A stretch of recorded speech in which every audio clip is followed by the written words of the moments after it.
반갑습니다. 삼국지 목차를 따라가며 이야기를 풀어보는 이야기 삼국지 시간입니다. 208년 7월 조조는 드디어 80만 대군을 이끌고 형주 정벌에 나섭니다. 사실 형주가 중원의 마지막이에요. 지금은 베이징, 북경이 중국의 수도지만 낙양을 중심으로 봤을 때 장안도 사실은 중원이라기보다는 약간 서쪽 변방에 치우친 지역이거든요. 그러니까 황하를 중심으로 해서 장강 사이 그리고 황하 북쪽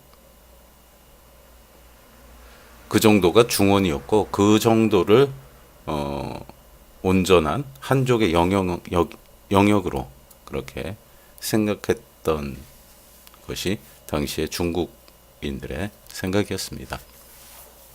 그러니까 형주를 손에 넣는다는 것은 사실상으로 중원을 일통했다고 보는 측면이 맞을 거예요. 하여간 조조가 형주로 출병하려고 하자 공용이 만류를 합니다. 하지만 조조는 공용을 죽여요. 표면적으로는 공자의 자손으로 차마 입에 담지 못할 불효한 말을 했다는 것이 이유였습니다. 진수의 삼국지에 따르면 공용이 했던 말은 자식은 부부의 정욕의 결과다. 그러니까 이런 유교 사상에서 가장 중요한 것이 부모에 대한 효잖아요. 근데 효를 받기 위해선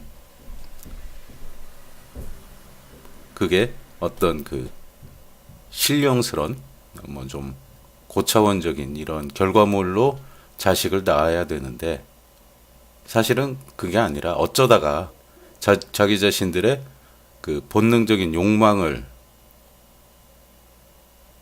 채우려다가 태어난 결과가 자식이다. 이렇게 표현을 했다는 거예요. 진실 여부는 가리지 못한 채 공용은 죽습니다. 하지만 공용의 죽음은 조조의 보복이었다는 측면이 강합니다. 전에 조조가 태위 양표를 죽이려고 한 일이 있었어요. 그 일을 공용이 말렸습니다. 그리고 자신이 공용이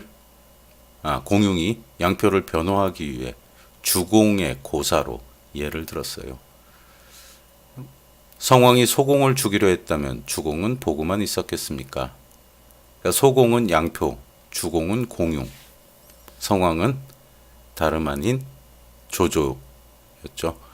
요것은 좀 설명을 해보면 이게 너무 어렵게 나가나? 여간 주공은 주나라를 세운 주무왕의 동생이었습니다. 무왕이 죽으면서 어린 성왕이 즉위하자 주공과 소공은 성왕을 보필해서 반란을 진압하고 왕실을 튼튼히 합니다. 그러니까 조조의 그 말 속에는 조조가 역적이 된다면 자신과 양표가 단호히 없애겠다는 의지를 읽은 거예요. 이 부분은 조금 곁가지라도 조금 더 자세히 설명을 하고 넘어가도록 할게요. 주나라가 세워졌죠. 이게 강태공이 나오는 그런 장면이에요. 중국 역사에서.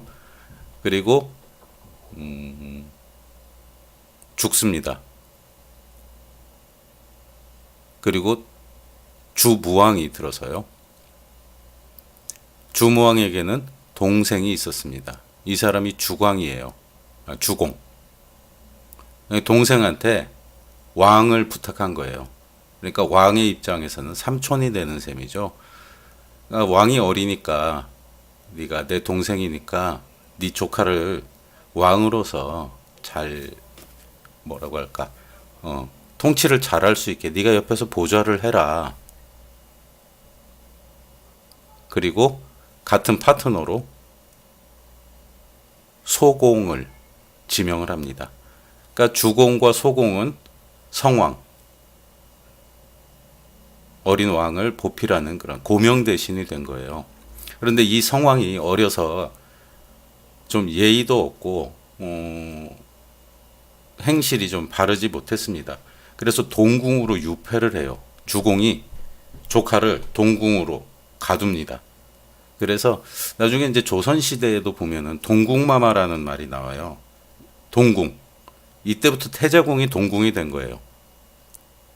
그러니까 동쪽에 있기도 했지만 태자궁의 상징이 동궁이 된 거고, 그래서 동궁마마가 된 겁니다. 그 뒤로부터. 하여간 주공은 왕을 가두어 버립니다. 그리고 자신이 정권을 가졌다면은 이게 이제 그 유학에 있어서 성리학에 있어서 쿠데타가 되는 거니까 이야기를 이어가지 못할 텐데, 신하로서 어질지 못한 왕을 가두고 혼내준 거죠. 신하가 왕을 혼내준 거예요. 그러면서 거기서 교육을 시킵니다. 그리고 나중에 성왕이 장성을 하고 올바로 교육을 받고 왕의 모습을 다 갖추자 다시 국정을 운영할 수 있게 다시 정치의 전면으로, 권력의 전면으로 내세웁니다. 이게 그 조선시대 유학자들이 주장하던 거예요. 왕이 불의하거나 아둔하면은 사대부들이 나서서 이 왕을 가르치고 교육하고 훈육할 책임이 있다. 사대부들의 목적은, 존재 이유는 그것이다. 그러니까 왕, 너 함부로 하지 마라. 우리 사대부들이 언제든지 네가 정치를 잘하는지 잘 못하는지 두 눈을 똑바로 뜨고 감시를 하겠다. 그러니까 왕권이 절대적이지 않다는 논리의 근거로 내세우는 것이 바로 이 주문왕의 고사입니다. 이것은 이산이라는 드라마에서도 한번 설명이 되기도 하고요. 굉장히 많이 나와요. 이 주문왕의 고사는. 제대로 뭐 잘 설명이 됐는지는 모르겠네요. 하여간 그런 거예요. 이 이야기의 개념은 조조가 지금 황제를 겁박을 해서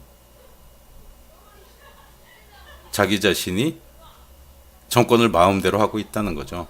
그리고 황제가 제대로 자신의 기틀을 세웠을 때 조조 네가 황제에게 다시 정권을 돌려주지 않으면 내가 양표랑 공용이 양표랑 힘을 합쳐서 조조 너를 역적으로 처단을 할 것이다. 이런 이제 경고를 한 셈이라는 뭐 그런 얘기예요. 하여간 또 한 가지는 조조가 어느 정도 자신의 세력 구도가 굳어지자 언론을 장악하고 자신에게 반기를 들던 사림의 영숙격인 공용을 죽여서 그들에게 경고를 보낸 것일 수도 있었습니다. 이 모든 것이 물론 추측입니다. 진실한 이유는 아마 조조만이 알 수 있을 건데요.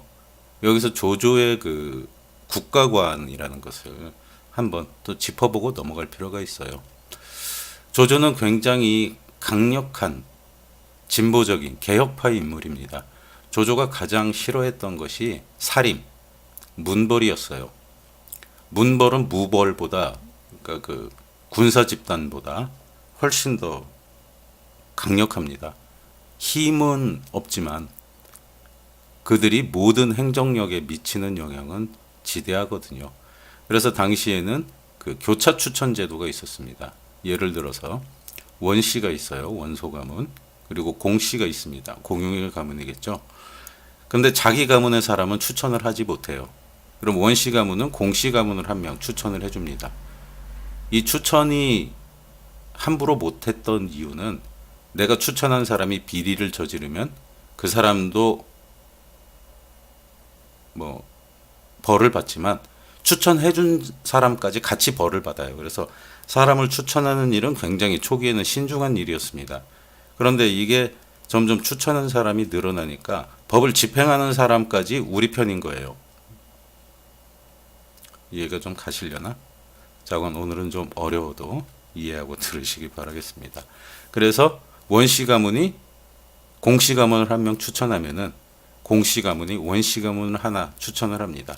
그러니까 결국에는 시간이 지나면 지날수록 조정에는 이런 문벌의 세력들만 전부 관직을 차지하고 있는 그런 상황이 되겠죠. 이런 이유 때문에 지방에 있는 일반 그 서민의 자제들은 아무리 똑똑하고 공부를 잘해도 중앙 관료로 진출을 할 수가 없었습니다. 그러니까 지금 삼국연의에서 삼국지에서 공을 세우는 순욱, 순유, 정욱, 뭐 제갈량 이런 모든 사람들이 그런 형편인 거예요. 굉장히 똑똑해요. 장각도 마찬가지입니다. 장각도 황건덕의 우두머리로 이 도둑의 우두머리로 그냥 폄하돼서 나오지만 굉장히 똑똑했던 사람이거든요. 그런데 이 사람들이 추천을 받을 길이 없어서, 그러니까 한마디로 백이 없어서 낙하산으로 내려가질 못하는 거예요. 그러니까 공부는 잘하는데 내가 관직에 진출할 기회를 아예 처음부터 갖지 못하게 되자 이 사람들이 불만이 쌓인 거죠. 그리고 그 불만이 쌓인 사람들의 힘을 모아서 조조의 세력이 형성이 된 거거든요. 그래서 조조는 이 살인, 문벌을 굉장히 싫어했습니다. 그래서 내가 세울 나라의 기틀은 살인이 없는, 문벌이 없는, 그리고 능력 있는 사람이라면 누구나 다 정치에 참여를 할 수 있는 그런 사회를 꿈꾸고 있었어요. 그러니까 그거의 하나로 공용을 없앤 걸 수도 있다는 그런 해석을 볼 수도 있습니다. 너무 길어서 재미없었다면 좀 이해를 하시고요. 일단 이야기를 진행해 나가 보도록 하고, 조조에 대한 이야기는 제가 올린 유튜브 영상 조조에 대한 짧은 변론인가 그런 편이 있어요. 파티로 들으시는 분들은 유튜브에서 뭐든 읽어주는 남자 검색해서 참고삼아 한번 보시기 바라겠습니다. 공유홍까지 죽이고 출병한 조조는 남진을 계속해 형주로 향합니다. 이때 유표는 건강이 악화되자 유비를 불러 또 한 번 형주를 부탁을 해요. 도겸 때랑 똑같네요. 계속. 하지만 유비는 끝까지 거절하고 신야로 돌아갑니다. 유표도 더는 어쩔 수 없어 장남 유기를 잘 부탁한다는 유서를 유비에게 보내고 죽었습니다. 하지만 유종을 후계자로 세우려는 채모는 장윤 등 관원들과 공모해서 차남 유종을 형주목으로 추대를 해버립니다. 강하에서 유표가 위독하다는 소식을 듣고 달려온 유기는 성안으로 발도 들여놓지 못하고 다시 강화로 돌아갑니다. 임종을 지키지도 유언을 듣지도 못한 거예요. 그런 혼란한 상황에서 조조의 침공 소식이 들려옵니다. 유종은 걱정이 되어 관원들을 모아 대책을 논의해요. 그리고 부손의 건의에 따라 형주를 계속 다스리게 해준다는 조조의 약속을 믿고 항복하기로 합니다.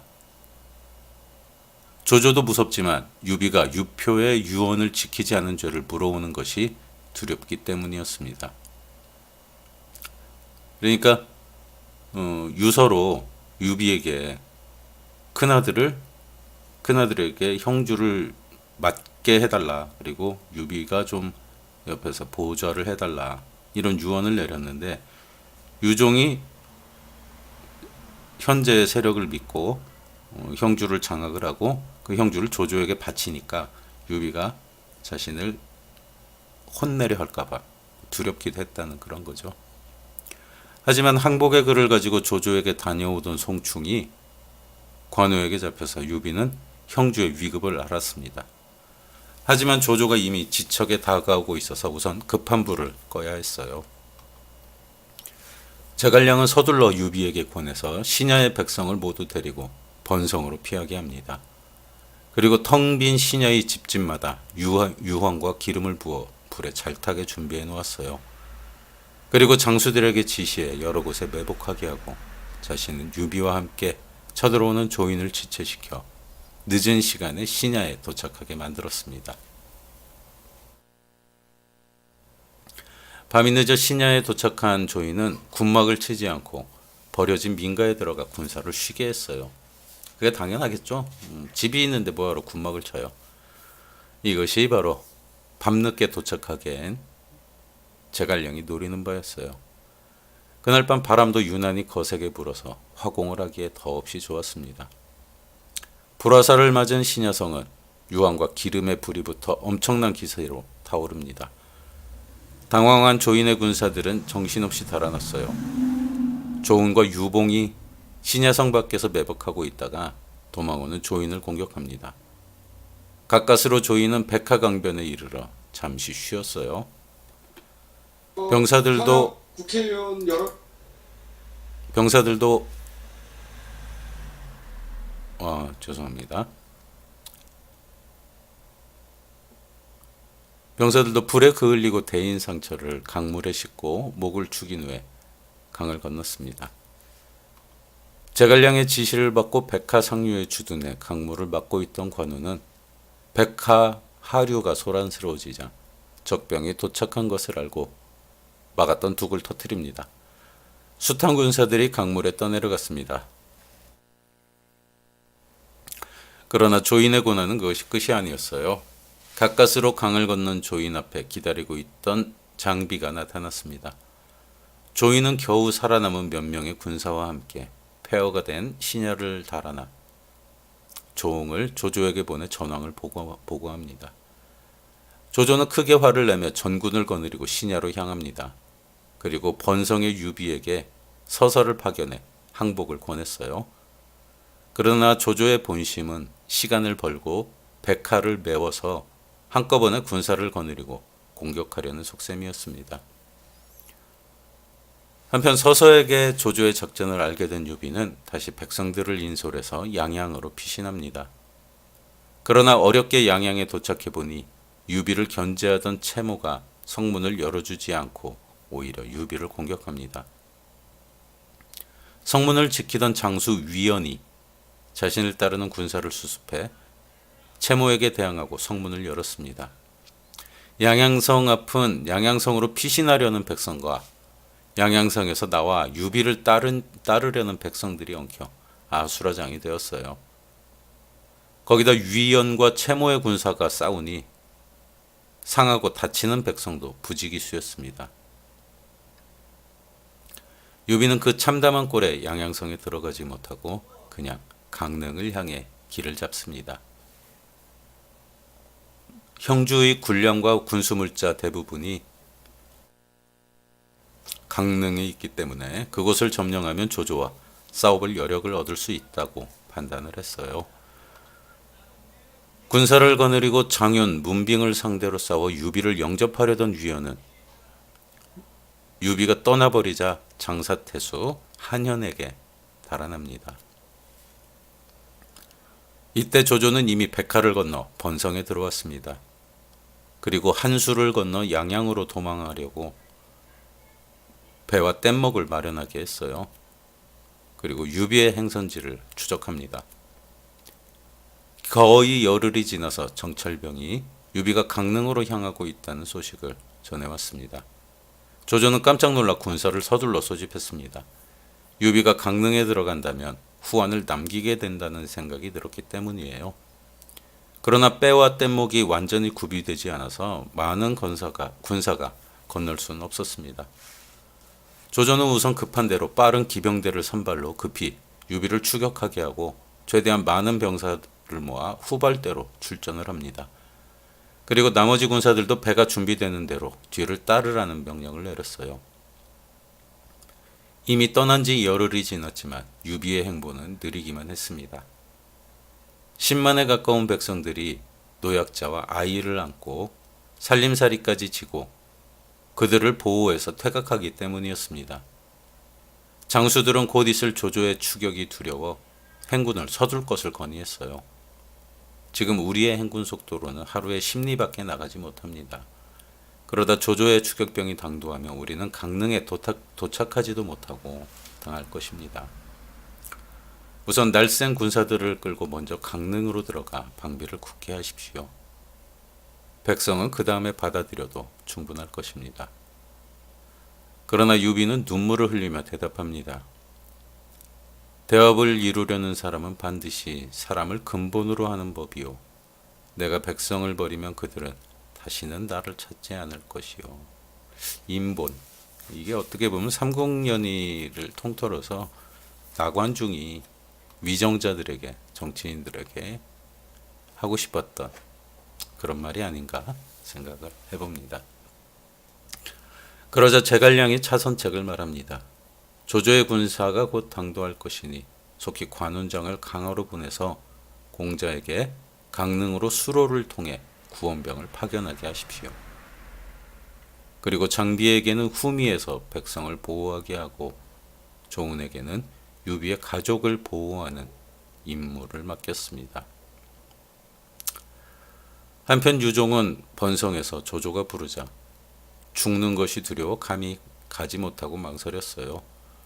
조조와 친분이 있는 채모는 먼저 장용과 함께 조조에게 가서 형주의 병권을 조조에게 바치고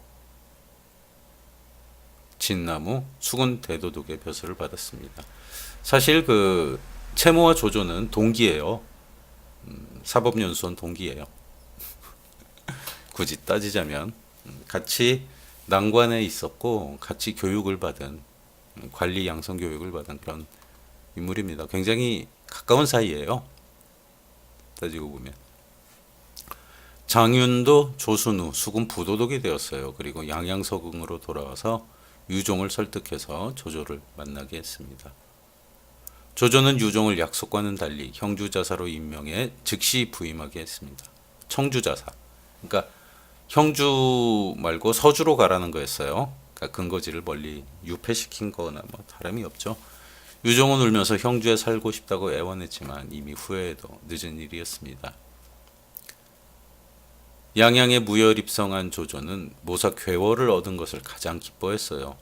그리고 괴월을 번성후에 제수하고 강릉 태수에 임명을 했습니다. 강릉은 지금 유비가 가고 있는 거죠.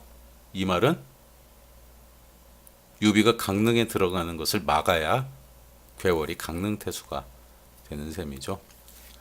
유종에게 투항을 권했던 부산, 옹찬도 공적을 인정해서 자귀를 내리고요. 양양 인근 고을의 수령들이 모두 조조에게 항복하자 조조는 그들을 다 현재 직위에 임명을 합니다. 이건 뭐 채모의 입김이 작용을 했기 때문이죠. 이쪽은 채모의 세상이니까요. 순유가 조조에게 채모와 장윤을 경계하라고 말을 합니다. 나도 그들이 믿지 못할 위인이라는 것을 알고 있어. 하지만 우리는 북방의 군사들이라 수군이 취약하고 채모와 장윤을 이용해서 강동을 정벌할 병사를 조련하기 위함이요. 그러니 너무 걱정 마시오. 강동은 송건까지 정벌하려는 조조의 속셈이 드러나는 그런 한마디였습니다. 유비는 당양현 경산에 이르러 밤을 보냈습니다. 늦가을의 쌀쌀한 날씨에 백성들은 추위에 떨며 흐느껴 울기도 했습니다. 유비는 어지러운 심사를 떨쳐보려고 하늘을 보고 있는데 갑자기 지축을 울리는 말발굽 소리와 함께 함성이 울리며 조조의 철기병들이 달려들었습니다. 후미를 맡은 장비가 분전했지만 아우성치는 백성들과 뒤섞여 제대로 군사를 통솔하지 못해 어려움을 겪었어요. 장비는 할 수 없이 적군을 막는 것을 포기하고 황급히 유비 곁으로 달려와 유비를 보호해 포위망을 뚫습니다. 유비를 따르는 것은 겨우 100여기의 기마병뿐이었어요. 그런 유비의 뒤에 문빙이 달려듭니다. 문빙은 조조에게 투항했다가 형주의 지리를 잘 안다는 이유로 유비를 추격하는 선발대를 지휘하게 된 그런 인물이었습니다. 장비는 그런 문빙을 알아보고 호통을 칩니다. 장수가 주인을 배반하고 목숨을 구걸하느냐. 문빙은 기가 꺾여 군사로 돌려 사로졌다고 해요.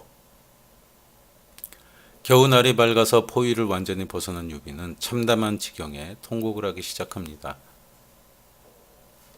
나를 따르던 군사는 모두 백성들까지 잃었으니 나는 이제 무엇에 의지해 대업을 생각한단 말이냐. 그때 화살에 맞아 부상당한 미방이 힘겹게 달려와서 조운이 조조에게 투항했음을 말합니다. 유비는 도저히 그 말을 믿을 수가 없어요. 자룡은 내가 어려울 때 나에게 의탁한 사람인데 나를 버릴 리는 없다. 장비가 그런 유비를 달랩니다. 우리의 형세가 풍비박살나니 그도 더는 견딜 수 없었나 봅니다. 사람의 마음이 다 그런 것이니 형님은 너무 괴로워하지 마십시오. 그러나 조운을 믿는 유비의 마음은 한결같았습니다. 아니다. 분명 까닭이 있을 거다. 너는 빨리 가서 알아봐라. 미방이 말해요. 분명히 조조가 서북 쪽으로 돌아가는 것을 제가 봤습니다. 그러니까 조조가 있는 서북쪽으로 조운이 가는 것을 본 거예요. 혼자. 유비가 다시 말해요. 전에 운장이 조조에게 의탁한 것도 다 알고 보니 까닭이 있었다. 나는 조운을 믿으니 익덕은 속히 가서 알아봐라. 반드시 위기에 빠졌을 거다. 유비의 한결같은 마음에 장비도 마음이 움직여서 10여 기의 군사를 거느리고 서북쪽으로 달려가니 작은 다리가 나왔습니다. 장판교라는 다리였어요. 장비는 다리에 멈춰서 주위를 살폈습니다. 그리고 한 가지 계책을 떠올렸어요. 장비는 따르는 군사들의 말꼬리에 무성한 나뭇가지를 묶어서 오른편 숲 뒤로 들어가서 돌아다니면서 먼지가 피어오르게 했습니다. 멀리서 보면 마치 복병들이 있는 착각이 들게 한 것이에요. 그리고 자신은 혼자서 장판교 중앙에 버티고 서서 조운이 달려간 장판벌을 바라봅니다. 과연 조운은 유비를 배신하고 조조에게 투항하러 간 것일까요? 다음 시간에 조운과 장비의 활약에 대해 알아보도록 하겠습니다.